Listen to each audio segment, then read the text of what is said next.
საშიში გახდა ამ ქვეყანაში ყოველდღიური ცხოვრება ჩვენი. შეიძლება საკუთარი ქვეყნის დროშით გამოხვიდე ქუჩაში და თავს დაგესხან ადამიანები, რომელთაც არც პოლიციის ფორმა აწვიათ, არც შესაბამისი მანქანით მოძრაობენ, გაგიტაცონ, ნარკოტიკით ჩაგიდონ, არ ვიცი, ნებისმიერი ცუდი სცენარისთვის უნდა იყოს მზად ყველა ადამიანი, ვისაც არ მოსწონს დღევანდელი რეპრესიული ხელისუფლება.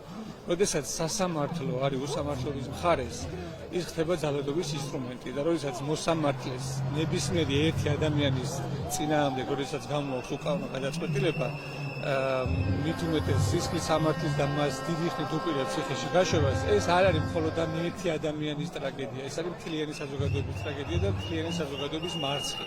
ყოველ შემთხვევაში ასე უნდა იყოს ყველა ნორმალური და ცივილურად მოაზროვნე ადამიანისთვის, მაგრამ სამწუხაროდ ამ ქვეყანაში ჯერ კიდევ დარჩა რაღაც კატეგორია ადამიანების, რომლებიც დღეს ქართულოცნებას მხარს უჭერენ, მაგრამ მე მიმაჩნია, რომ ყველა ის ადამიანი, ვინც დღეს ქართულოცნებას მხარს უჭერს, მიუხედავად ამდენი რეპრესიებისა და ძალადობისა, ყველა არის ამ ხელისუფლების მსხვერპლი.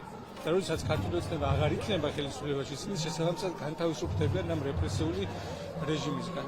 ჩვენ უნდა გვახსოვდეს ერთი რამ, რასაც ისტორიაც გვასწავლის, რომ შესაძლოა სამართალმა დააგვიანოს, მაგრამ საბოლოოდ ის არასდროს არ აგებს და ყოველთვის გამარჯვებული რჩება ბოლოს.